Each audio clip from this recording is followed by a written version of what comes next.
The Babes in the Wood murders are one of the most notorious and heartbreaking crimes in British history. It is a tale of mystery, horror, and justice. It is also a story of the enduring love and grief of the parents, who never gave up hope of finding their children alive, and who fought for the truth to be revealed. The disappearance. It was a cold and cloudy afternoon on the 31st of March 1970, when the 11-year-old Susan Blatchford left her home in Riley Road, Enfield, North London.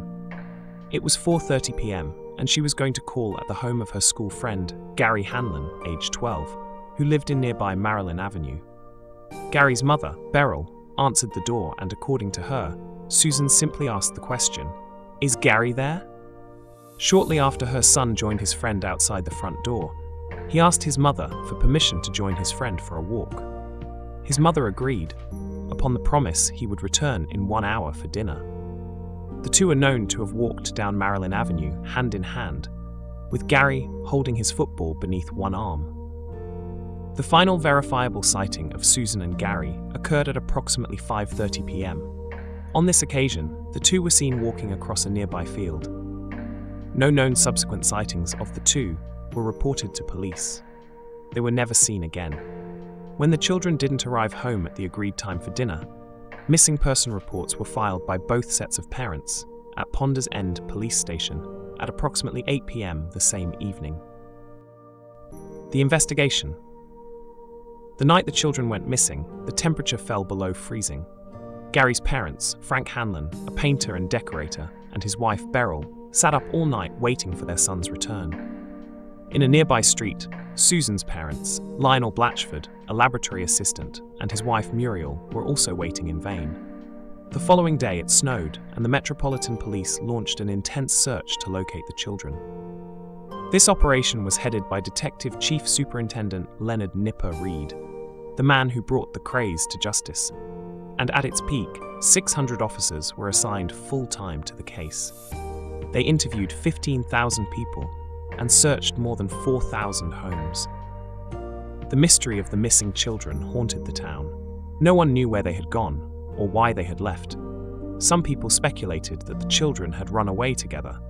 Others feared that they had fallen prey to a sinister and malevolent force lurking in the shadows.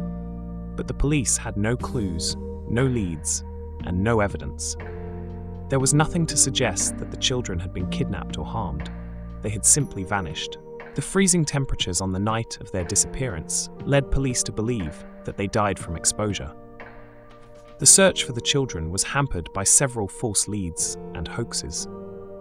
One of the most cruel and bizarre incidents involved a man who claimed to have kidnapped the children and demanded a ransom of £10,000. He arranged a meeting with the parents at a pub in London, but never showed up.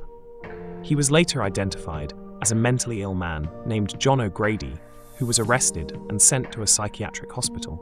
Another false lead came from a woman named Margaret Cox, who claimed to have seen the children in a car with a man near Epping Forest on the day they disappeared. She gave a detailed description of the man and the car, and even drew a sketch of the car's number plate. However, her story was later exposed as a fabrication, as she had a history of making false reports to the police. She was fined £50 for wasting police time. The discovery. On the evening of the 17th of June 1970, a man named Leonard Cook was walking his Labrador dog near Lippets Hill, on the edge of Epping Forest, when his dog entered a densely wooded copse and refused to return. When he entered the copse to search for his dog, he observed a child's foot inside what appeared to be a birdwatcher's hide, fashioned from branches and bracken. The bodies of Susan and Gary were discovered lying on their back, side by side and covered in leaves and twigs, with Susan's arm found draped across Gary's body. The resting place of the missing children was finally revealed 78 days after the two were reported missing, about 6 miles from where they lived. They were badly decomposed, and the cause of death could not be determined by the initial examination. A Home Office pathologist and forensic science experts were called to the scene and conducted a more thorough investigation. The next day, the bodies were confirmed as Gary Hanlon and Susan Blatchford. their identities only able to be determined from dental records due to the level of decomposition.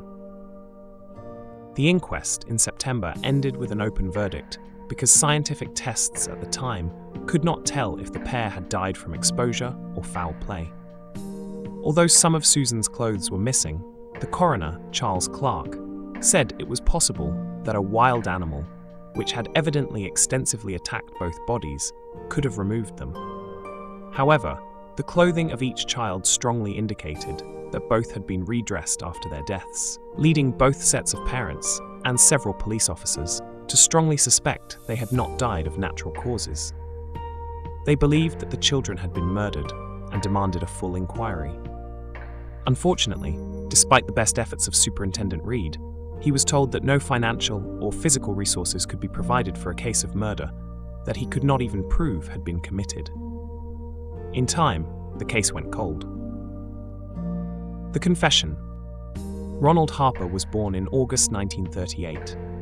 Adopted as an infant, his adoptive parents subsequently changed his surname to Jebsen and raised him in Hatfield, Hertfordshire. He was a classic loner who had been convicted of indecent exposure at age 15 and by 1970 had amassed a lengthy criminal record for various offences, ranging from petty theft to rape. Susan and Gary's case was eventually reopened in 1996 after Jebsen, serving a life sentence for the murder of 8-year-old Rosemary Papa in 1974, told a prison officer he knew who had murdered the children. He claimed that he had witnessed their murders, but that the perpetrators were Rosemary's parents, who had kidnapped them and held them at their home before disposing of their bodies in Epping Forest. Jebsen, who was 28 at the time of the murders, had lived in Enfield and had a history of child abuse. He had befriended Susan and Gary and lured them into his car on the pretext of taking them to a fun fair. He then drove them to Epping Forest and the birdwatchers' hide that he had earlier constructed with willow branches, where he raped and strangled them. In 1999, Susan Blatchford's body was exhumed for further tests to be carried out. Gary's body had been cremated. The new tests confirmed that Susan had been sexually assaulted and strangled. Jebsen was charged with the murders of Susan and Gary and pleaded guilty in May 2000. He was sentenced to 2 more life terms, to run concurrently with his existing sentence. He showed no remorse and said he had confessed in an effort to clear his conscience. Police disagreed, saying that he only wanted the extra status that 2 more murders would give him in prison. The families of Susan and Gary congratulated retired Chief Superintendent Leonard Reed and his successor, Detective Chief Inspector Declan Donnelly, for their insistence that their children had been murdered and their perseverance in ensuring the perpetrator's eventual confession and conviction. Ronald Jebsen died in prison in 2015, aged 76, having been suffering from cancer and kidney failure. He was one of the longest-serving prisoners in Britain, having spent 40 years behind bars. He died alone, with no friends or family to inform of his passing. In a final blow to the families of his victims, he begged the authorities not to pass on news of his death. They only discovered the truth when told by journalists weeks later. The aftermath. The Babes in the Wood murders had a profound impact on the families and the community. The parents of Susan and Gary never recovered from the loss of their children and suffered from depression, anxiety, and guilt. They also faced harassment and suspicion from some members of the public who accused them of neglecting or harming their children. They had to endure years of uncertainty, frustration, and anger until the truth was finally revealed. They welcomed the conviction of Jebsen, but said it did not bring them any closure or peace. They said they would always remember their children as they were in life, not in death. The case also raised questions about the police investigation and the justice system. Some critics argued that the police had failed to follow up on crucial leads, such as a witness who had seen Jebsen's car near the crime scene and a fingerprint found on Gary's football that matched Jebsen's. They also claimed that the police had dismissed the possibility of foul play too early and had focused on the theory that the children had run away or died of exposure. Others pointed out that the forensic technology and the legal procedures at the time were not as advanced as they are today, and that the police had done their best with the resources and the evidence they had. The case also highlighted the issue of child protection and the danger of paedophiles. It showed the need for more awareness and education among parents and children about the risks of strangers and the signs of abuse. It also showed the need for more cooperation and communication among the police, the social services, and the public to prevent and detect such crimes. The Babes in the Wood murders remain a haunting and tragic example of the evil that humans can inflict on the innocent and the vulnerable. They also show the resilience and the courage of the parents, who never gave up on their children and who fought for justice and truth. They are a stark reminder of the preciousness and fragility of life, and the duty that each and every one of us has to protect and cherish it. I hope that you appreciate those around you. I know I do.